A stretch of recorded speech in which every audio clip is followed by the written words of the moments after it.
West Montgomery. Who doesn't love West Montgomery? Bad people and the criminally insane.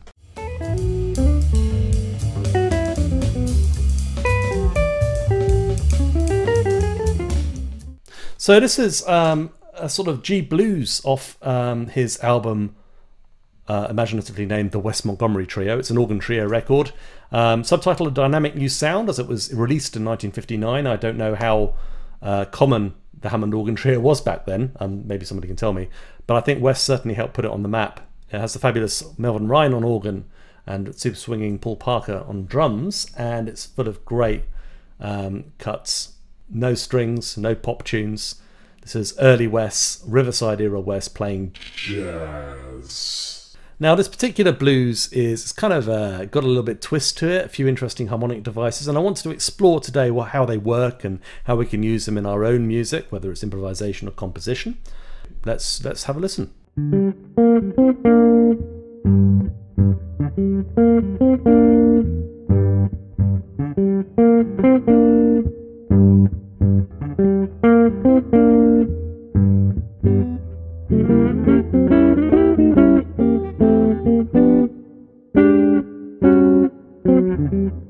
The full tempo is only 140, it's medium tempo, but it can still pose some challenges because of these sorts of these chord things, and yeah, you need to get it. At least I needed to sort of practice it slow a few times before I was able to practice it at full speed. So don't be fooled. I don't just pick up the guitar and listen to something and go like, oh yes, I can do that right away. Sometimes things can be a bit tricky and I have to practice them slow. Again, like, you don't always get to see how the sausage is made on YouTube. And I think it could be useful sometimes. Before we go on, I'd just like to remind you to like and subscribe. You can stick the bell on if you like. I mean, I always find it really annoying because I don't really like notifications popping up on things. But apparently, like, no one else uses the subscribe channels tab anymore. I mean, that's what I've heard. And it does get so dreadfully sad when no one watches my videos. Validate my egomania. Blues riff. So this is a classic call and response riff. They're obviously all over jazz and blues. Good example might be So What. You have a melodic call and an ensemble response. Okay, it could be a chord. In this case, it's a octave. So we have the melodic line 1, 2, 3, and we have the response coming in the form of that G octave, right? On the rhythm Charleston. Charleston is a classic jazz rhythm. It's great to get to grips with it. I mean, you just say Charleston, Charleston as a song. Charleston, which you might have heard from the 1920s. That's given the rhythm its name. Charleston, Charleston. Now, it's all over jazz, not just like 1920s music, obviously. You can find it in plenty of modern jazz too. It's a good one to get used to. You can use it as the basis of a comping pattern. West like to do this. So.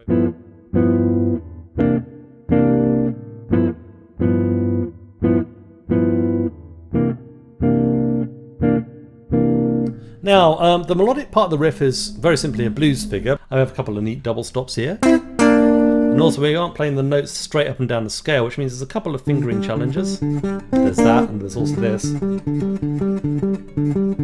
People vary on what they like to do there. I think it depends for me what day of the week it is. Maybe 2 separate fingers is good. The rhythm here is quite interesting. I find it quite counterintuitive actually. 1, 2, 3. 3, 4. 1, 2, and 3, 4. The Charleston is 1, 2, and 1, 2, and Charleston, if you prefer.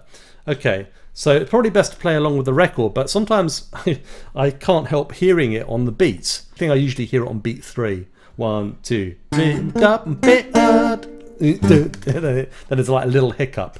Where it should be is 1, 2, 3, and 4, 1, and 2, and 3, 4, 1, 2, and 3, 4. So count it out.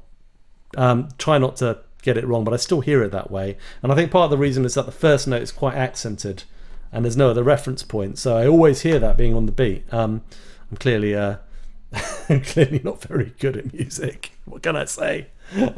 Maybe you have the same problem and that will make me feel better. Please post in the comments if you do. But it does show something very interesting about Wes's swing feel, which is that he's very laid back, on this tune at least, and he kind of plays quite straight. Because if he was playing da da da da da da with a big inequality, you wouldn't be able to confuse the upbeat and the downbeat, which is what I'm doing. So that means, you know, you can straighten out your feel a little bit.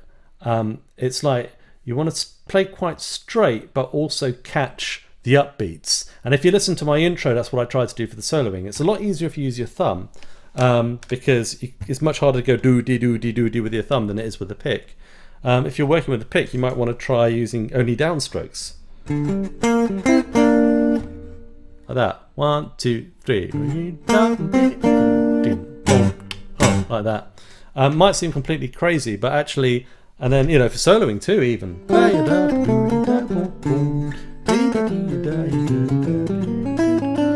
Apparently, like the Tristano school and Billy Bauer and people like that used to teach you all using downstrokes, probably for this reason. It helps you sort of straighten out your feel a little bit and not go quite so much, you know,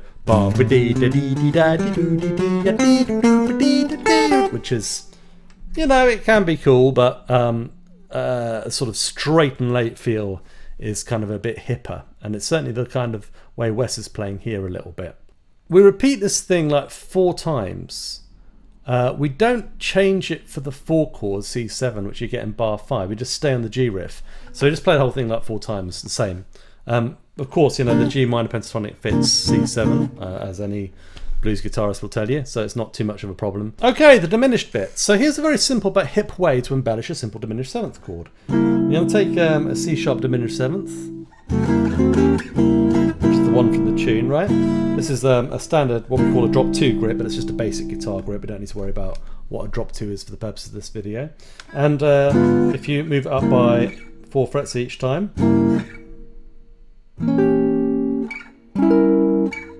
it inverts into itself. You get the same chord, right, with the same notes shuffled into a different order.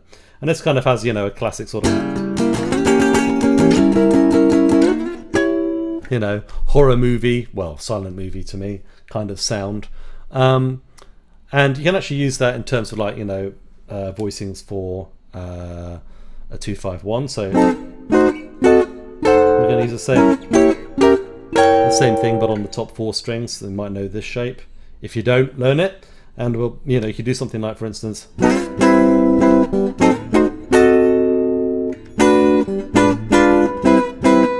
you can use it as a substitute for the dominant there. I'm in that case using F sharp diminished instead of D7. Okay, so here we're going to use a C sharp diminished. This is what's in the tune, and you'll notice that you could do it like this, or like one string set. That works perfectly well, but I think you get into trouble later on. So I'm going to move across the strings like this using some different shapes, and we're just going to, these would be like 1, 1, 2, 3, 4 on the beat. So 1, 2, 3, 4, 1, 2, 3, 4. It's a bit slower. 1, 2, 3, 4. And on the upbeats before, we're going to do a chord, the same chord, diminished 7th, the semitone lower. So it's 3, 4. Like that, right? And this is actually a diminished scale, or a double diminished chord. But I won't tell anybody if you don't. So really what they're doing there is it's like passing chords, lower neighbour chords, if you like. And having them on the upbeat means that they kind of work rhythmically. So if I just count it again, 1, 2, 3, 4, and 1, and 2, and 3, and 4, like that, you get the the D diminished, sorry, the C sharp diminished chords even on the beat. The C sharp diminished seventh chords on the beat. C sharp, G sharp, by the C sharp. C sharp diminished sevenths. And then the ones that are lower, like lower neighbor tones, the dissonant ones, if you like, are coming on the upbeats. So it's pretty hip. I mean, it happens to be a C sharp diminished scale. But that's, I don't necessarily know if that's how he's thinking of it, but it is one of the simplest ways to play this scale. You can also break it into like single note lines, which sounds pretty cool. So if you're never sure what to play on a diminished seventh chord, that's the thing you can play on a diminished seventh chord. It's pretty cool. Now, this choice of the C sharp diminished seventh doesn't quite match up with the changes. We've been playing a standard G blues, and then normally we come to a sort of, you know, in this part of the tune we come to an A minor 7, but really the C sharp diminished seventh relates to a A7 flat 9 chord. By the way, the formula for relating diminished chords to dominant chords is you can have a diminished chord a half step higher than a dominant chord, so A7 a half step higher would be B flat. Or you can have it, as Barry Harris liked to formulate it, you can think about a third of the A7 and put the chord there, which is how I also prefer it. C sharp diminished in this case. So that's a really important substitution formula. You should probably learn that. Obviously B flat diminished seventh and C sharp diminished seventh are the same thing, and so is E diminished and G diminished. They're all the same chords with the notes in a different order. Diminished seventh chords are a bit weird, so it's good to get used to them. And they're a very useful resource. On the guitar it's great because we just have the one shape and we just shift it around, which is probably why Wes liked it, right? And it just shows how fast and loose you can play with the changes. The interesting thing is, even though he's kind of changed it around, and we'll see he's done it even more later on, it still has the feeling of being a 12-bar blues, so you can be quite anyway, there's no chords played on the organ, so on the guitar on its own it kind of doesn't really matter, but it's interesting, as I say, how it kind of still feels like the blues even though we're pushing the harmony out. Having done this, we kind of go up and kind of come down again. Now, the interesting thing about this, I'll just play this for you. Okay, have a listen to this. What's that?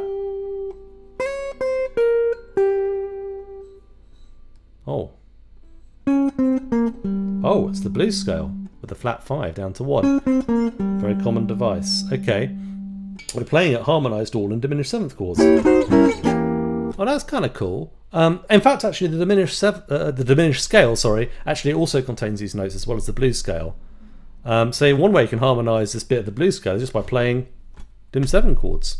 This works best on a C7, by the way. If you want to sound good on a G7, you might want to swap out the last chord. So instead of playing this, play something like this. Right? That sounds good as well. So anyway, I wrote a little etude using these ideas.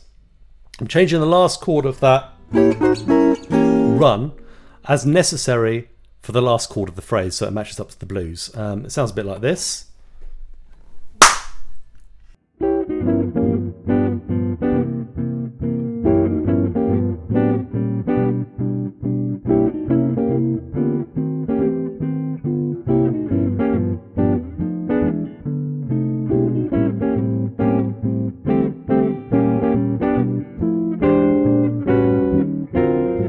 Notice how I've simply grafted the last 4 bars with a little bit of a change on at the end because they sound great. And I'll take those 4 bars apart for you now. So at the end of bar 10, Wes uses a little device that I call a Basie riff, which I call because Count Basie used it all the time. Shiny stockings, things like that, introductions. Very simply, you can play this line in 2 voices and it kind of leads from an A minor 7 chord back to a G via a passing tone. So there's your 2-note version of an A minor 7, 2-note version of a G. Like that, right? Now, you can beef this up into 4 wetty voices of drop 2 magic. And then we end up with the chords A minor 7, like this, playing just top 4 strings, G diminished 7th, E diminished 7th if you prefer, and G7, which is a drop 2 in the 3rd inversion, so the F on the bass. So, Z, Z, Z, so that the G is pedal, or pedalled, should I say, and then the other chords move underneath it. And the rhythm with which that happens is with the last one pushed. 1, 2, da, da, da. So, okay. So this is kind of sort of like a 2-5-1, but instead of a 5 chord, which would be D7 normally, we have this funny diminished 7th chord, which doesn't really match up with the dominant chord. It kind of does the same job though. We're going from A minor 7 to a G chord of some kind and using that chord in the middle. Barry Harris used to point out that it's actually the smoothest way to join a C6 or an A minor 7 chord. They're the same thing. I have to say this sort of thing, by the way, or the Barry Harris police come after me in the comments. I always have to say, it's a C6! But I think of it as an A minor 7 because I'm a bad person. And you can connect this kind of A minor 7 stroke C6 chord to a G6. C6 and A minor 7, if you don't know, are exactly the same chord with a different bass note. And then we go into a G6, which might be like this. Now, if you look at the connection, it might be a little bit tricky because I'm refingering it, but that note changes, I've already demonstrated, and this note changes. So you get this. And if I put them with the other notes, that's really, and it can go either way. This actually has quite far-reaching consequences, but I'll leave that for today. Any difference with the West example is we're using a G7, not a G6, because blues. So this is our version. Okay, so it's a G7 there, not a G6. Not that much difference. And then I'll do this sort of variation at the end of my blues etude. So it's which is very big bandy. I mean, the whole etude is kind of swingy, big bandy, which I really like. And this is kind of an oldest version of kind of jazz harmony. Jazz harmony before, you know, Bill Evans came along or whatever, when people had these kind of bluesy cliches that they played a lot, you know, and they're great. You know, there's a reason why they became very popular. Okay, so the last bit of this head is a super neato turnaround. So it's like this, and it's on the beat. 1, 2, 1, 2, 1, 2, 3, and then it goes back into the riff. So what's going on there? Well, actually, it's just 13th chords going down chromatically. So we start on a B flat 13, A 13, A flat 13. Okay, so why does it work? Well, a turnaround, any turnaround, is really just a fancy way of going back to chord 5 and then going around the progression again. One of the simplest, you know, turnarounds you can have is, you know, you're playing a blues and you go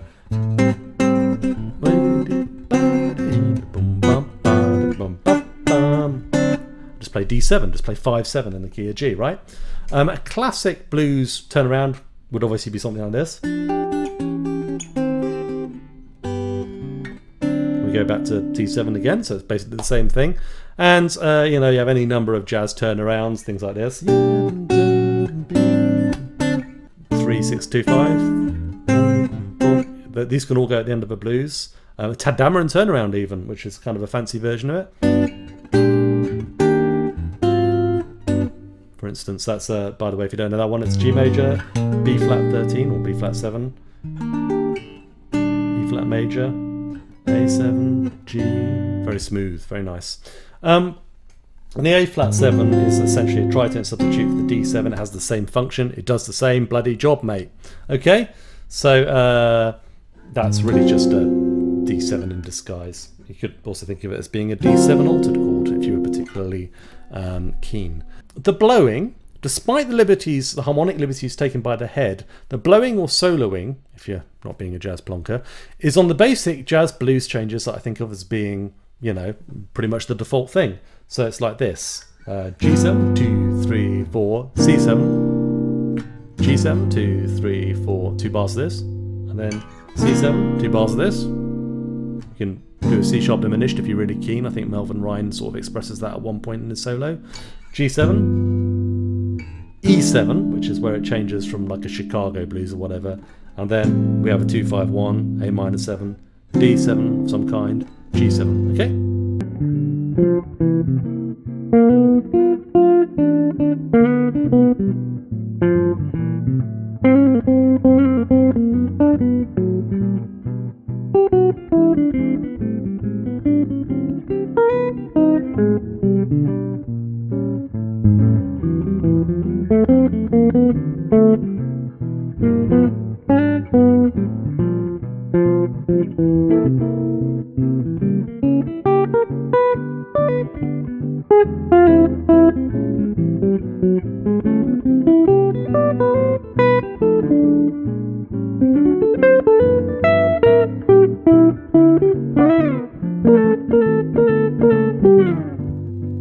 And that's it. So you can 2/5 these changes up, so you can add in 2/5s, so you can go 2, 3, 4, 1, 2, 3, 4. You can do a 2/5 here. Sounds quite appropriate for the style. And you can do a B minor 7 flat 5, E7 flat 9 here, minor 2, 5, 1 going into A minor, and then carry on 2, 5, 1 using the D7 back to G7. Sorry, that was a funny G7 I played there. Anyway, I don't care. Do it if you want, don't do it. Live your best life and enjoy. In any case, it's quite cool to express the E7 change.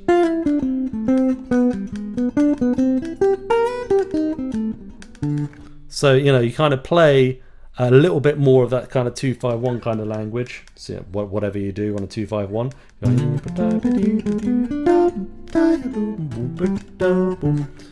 And then the 2-5-1 A minor D7. And if you don't know what to play on a minor 2-5-1 or a major 2-5-1, you can listen to the Wes Montgomery solo and learn that.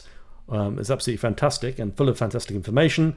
But if I was to go through all of that stuff today, this video would be even longer. Anyway, I hope you enjoy this cool little tune, and I'll see you next time. Thanks for watching.